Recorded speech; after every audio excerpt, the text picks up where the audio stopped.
Sadhguru, this question is coming from Commander Abhilash Tommy. Oh, He's an Indian naval officer, the first Indian to complete a solo, unassisted, non-stop circumnavigation under sail. He's also an Asia meditator who practiced Shambhavi every day on the boat during his trip. hey, he must be some inspiration for all of you. So, two questions. The first one is I have heard a discourse by you, Sadhguru, where you said that drinking excess water all through the day is not healthy. What if you don't drink water and you don't feel thirsty for days? Is that normal? The second question, the way the moon and the sun exert their influence on water bodies, causing tides, do they also exert such influence on human and animal bodies? About not drinking water. This must have happened to Abhilash when he was on the ocean. I want you to understand this, if being on the ocean for maybe 2 months or 3 months all by yourself, one-man boat, means you really have to be in tune with what's around you in many ways. In some ways where you can logically understand, in many ways that nobody understands but they know it works like that. Anybody who's been at sea for long periods of time has this sense. Anybody who's flying for a certain period of time, they have a sense with the wind and the air in a certain way. Not all of it is scientific knowledge, not all of it is intellectually correct, but they just know that's how it is and it always works that way. Because like every other creature which lives in water, they know things which no naval officer will know. A dolphin or a whale or a shark knows things about the ocean and water and its behavior which no oceanographer knows in the world. Because it's not an intellectual understanding, you're part of that. So in some way, someone who wants to go around the world in a boat all by himself, in a sailboat without any engines or anything, obviously you get into tune with the water around you, otherwise it wouldn't really work for you. First of all, you wouldn't mentally survive that. Forget about physically making it. Mentally you wouldn't survive that unless there is a certain affinity between you and that element. So when you're in such a state, particularly being in the ocean, largely being in the sun, the respiration process in the skin is greatly enhanced when you're in a condition like that. And you're on the water surface, so naturally the humidity will be there. You're taking in water, not through your mouth, but you're continuously taking in water. If you want to check, you check your weight, get into the bathtub, sit there for half an hour and check your weight, you will be certain number of grams higher because body will take in water. So,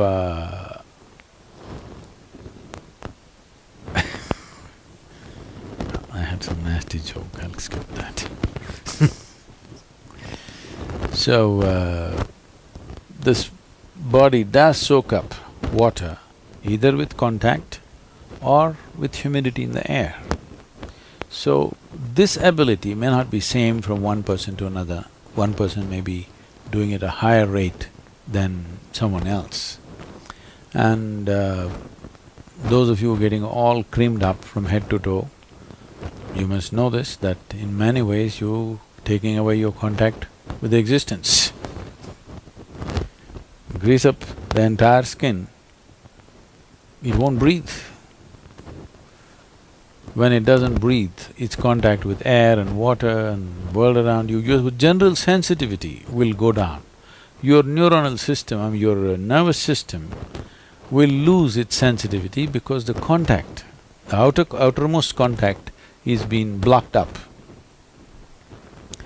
So, the entire world is taking to this, of course, now to block themselves out because they'll contact the world through the Facebook, of course.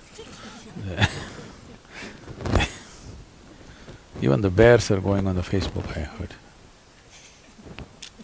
So, that's different. But anyway, your need for water might have come down quite dramatically because the humid conditions and your own openness to the element could have done that. And it's… if you don't feel thirsty, if you don't drink water, nothing is going to happen, you're going to be fine. It's only in America you will die if you don't drink water.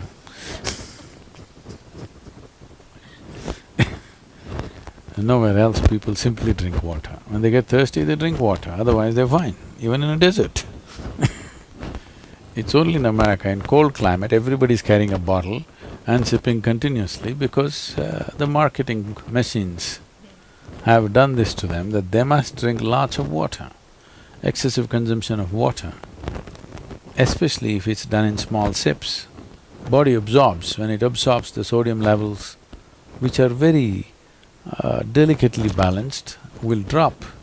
The rest of the body also is affected but may not be so noticeable, but in the brain, sodium levels dropping will lead to swelling of the brain. This does not mean your brain is growing. It means… swelling means it's a kind of sickness, okay? Not expansion of the brain, it's swelling up because of lack of sodium content. So because there's not enough sodium, more water goes into the brain, trying to supply the required sodium to keep the balance. So more water in your brain means you will slosh.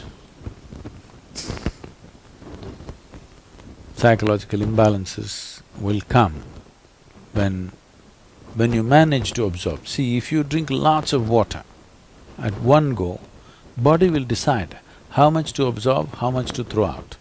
But if you keep sipping through the day, body kind of gets deceived and tends to absorb more water than it should. But let's say right now you drink 2 liters of water, all of it is not going to go into the system. What is needed, it'll take, rest of it will be shunted out. So, not consuming water and being out there is very much a possibility. Nobody need to drink water simply because you think it's a good thing to do. That is what the water bottling companies are telling you, okay? When you feel thirsty, you must drink water. Just to ensure you're drinking enough, drink 10% more than what you actually need. A couple of cups more, just to ensure that you don't drink less. If you're not the kind who is carrying a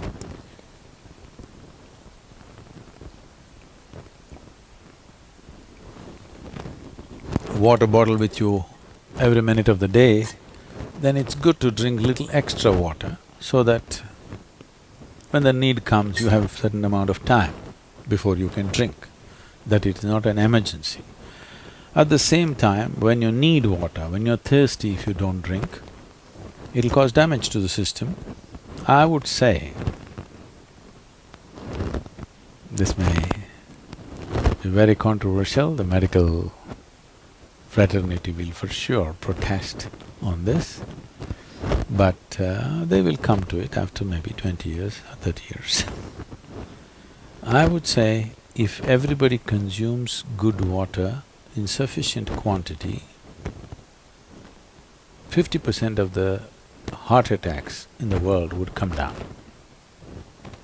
The damage to the heart is immense when the water that is needed is not there in the system. But when I say water, it is not just about drinking liquid water, you must eat high water content foods.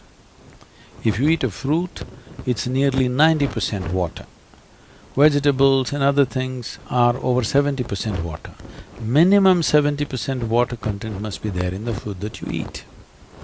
But in this part of the world, now it's changing, of course people are becoming more conscious about these things, otherwise, in this part of the world, what people are eating is very dry food. Everything that is here is generally dry. Only now, I think 25 years ago, in this part of the world, hardly people ate any vegetables. Vegetarians were beaten on the streets. Yes, being a vegetarian is a crime. because they think you're weird. So, very low water content food you eat and it goes and gets stuck in your… like concrete, it sits in your stomach. Now you drink water, that's not going to help. You must eat high water content foods. When you consume food, at least it must be level with the percentage of water content in your own body. So any food that you eat should be at least 70% water content.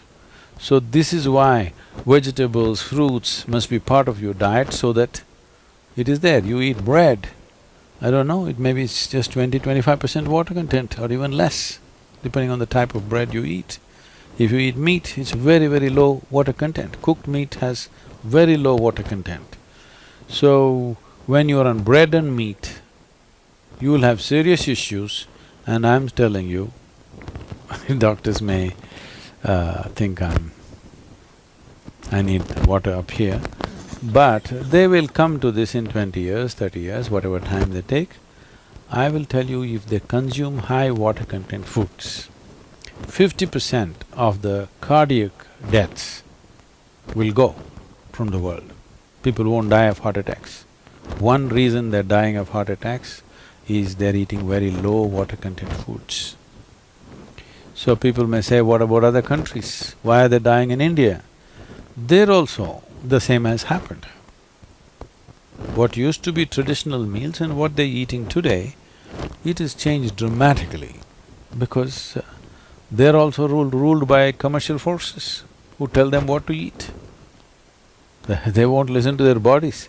They look at the advertisement, the big hoarding or the television advertisement decides what you eat, not what your body tells what to eat. So, not consuming water in certain situations is okay, but if there is an indication of thirst, you must drink water. It's very necessary that you must drink water when there's an indication of thirst, because body has its own way. When it indicates you need water, you must give it water within 20 minutes or at least at the most half an hour. You must drink substantial quantity of water. If you drink enough water, then body will choose how much to take, how much to reject. What's the other question, I'm sorry? Oh. Both the sun and the moon have vibrational impact and also gravitational impact on the water. Only the gravitational impact of the water is noticed by most people because a sailor like Abhilash cannot sail. Okay, that's a small boat, it can sail any time, but if you have a big ship, you cannot sail without the tide. You cannot leave the port without the tide.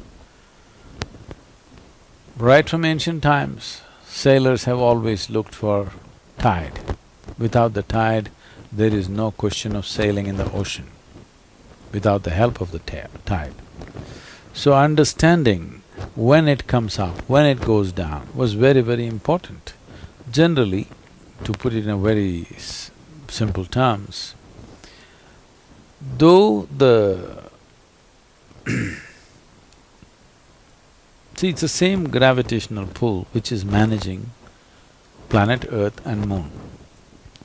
But the centrifugal force of the rotation and the gravitational force somehow are so perfectly balanced that they're holding on together. But actually, the center of the mass is in one place, it's not in two places. So it's one gravity managing two bodies, two celestial bodies. You know, planet Earth is also a celestial body. It's a heavenly body. You're in heaven, missing the whole point. If you were standing on planet Mars, Earth would look like heaven or no? It is a heavenly body and for sure the best planet in the system at least, in this solar system. It is for sure heaven in this solar system, isn't it? Okay, we're messing it up, that's different, but it can fix itself. If we vanish, it'll fix itself pretty good. If 50–60% of the human beings disappear somewhere, let's say they go to Mars. You will see planet Earth will just revitalize itself and flourish in a big way because she still has water. Water has not been lost. You know, all of you are water bottles. You little more than them, but this is a water body, isn't it? Huh? 70% water is just shaken, see? So, 7.3 billion people, let's say on an average, all of them weigh 60 kilograms. I'm not taking into the heavyweights, taking into account the heavyweights, but let's say on an average 60 kilograms everybody weighs. Out of 60, at least 40 kilograms of water, that means 40 liters of water per person carrying. 40 liters into 7.3 billion. How many liters? It's almost an ocean by itself. So where is the water? It's all here. It's never left the atmosphere and gone anywhere. The volume of water that was here a billion years ago is still here, but all in unworthy packages.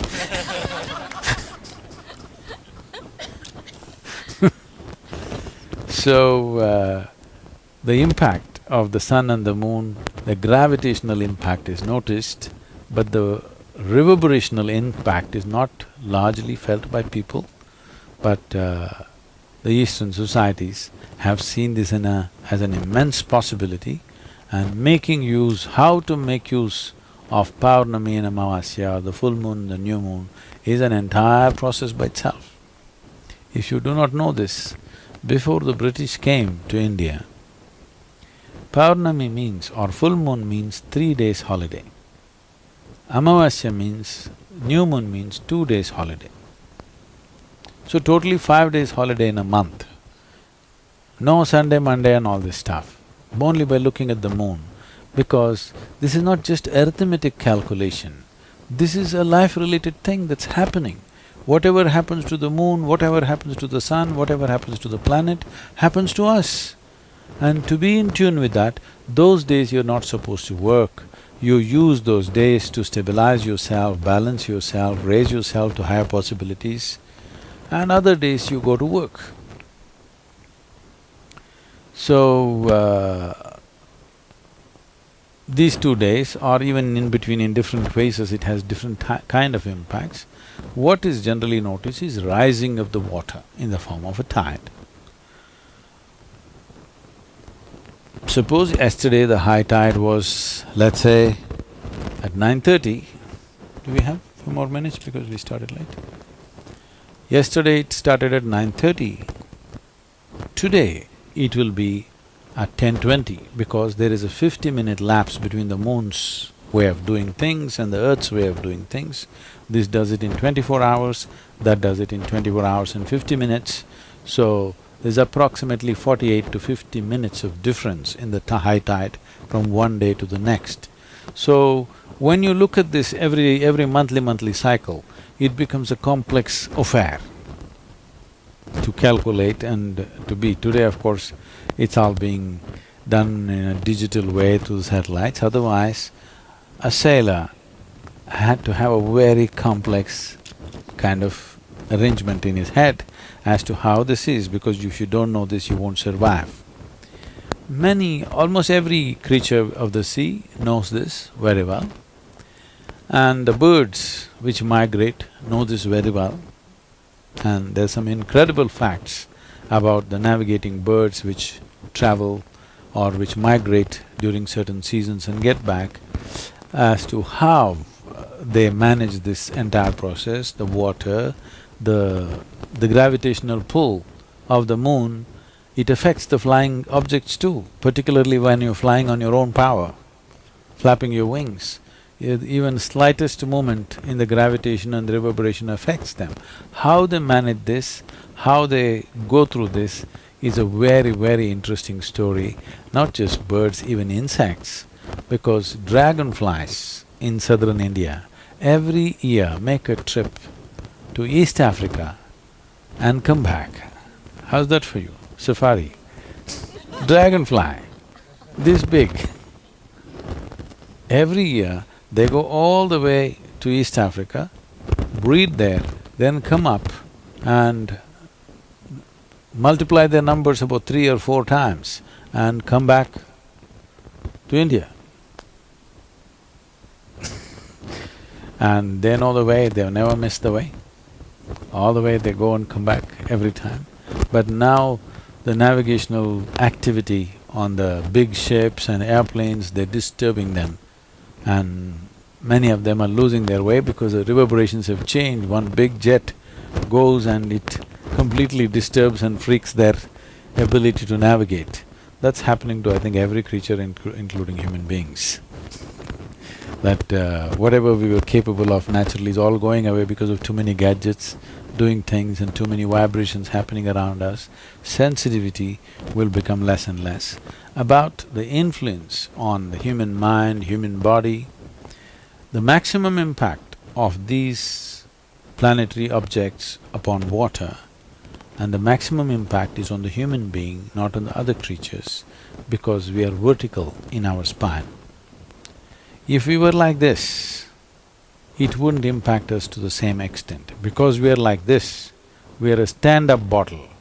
Because of that, the pull is big and the rise of the water affects us quite substantially. We know that it disturbs certain people get headaches on full moon days, some people get mentally disturbed and all these things. The moon or the position of the moon or the gravitational impact of the moon does not cause either mental imbalance or headache or any other problem. It only rises, it only enhances you on that day because there is more pressure upon your brain, there is more flow of fluids into the brain. If you are loving, you will become far more loving. If you are joyful, you become far more joyful. If you're miserable, you become far more miserable. If you're meditative, you become far more meditative. If you're mad, you become far more mad. It is not trying to bring any particular quality, it is just that the waters are rising. Because of that, whatever is your quality right now gets enhanced. So, the impact of different positions of the moon and sun upon the human body is phenomenal. If we go into the details of it, it's an entire process of itself. As I said, generally people are noticing only the gravitational impact upon the water, but not the vibrational impact. But today there are lots of studies telling you that if you create different kinds of vibrations or different kind of sounds, the water responds in different ways. I don't know if we have that video with us, do we? Can we play this? So, depending upon the type of sounds we create, accordingly the water takes on different shapes and forms and patterns which are very geometrically correct kind of patterns for different sounds. And you know that the Sheffield University first did this a few years ago. Now people are telling me NASA has published something that talking about they recorded the sound of the sun. Have you heard about this? So clearly sound is coming.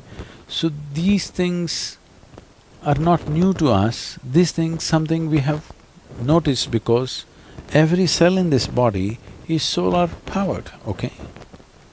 You may call it so many things, but essentially whether you burn coal or you burn diesel or petrol or nuclear energy, whatever the hell you do, essentially all of it is solar energy converted and stored in different ways, isn't it?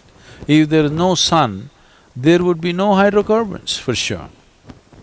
There's no question about that. So, everything that's happening in nature, whatever shapes and forms that different life forms are taking, is essentially largely related to how the water reverberates, including yourself. How the water is reverberating within yourself, that is the kind of form Both the physical form and the psychological form that you take is largely dependent upon this, and thank you very much.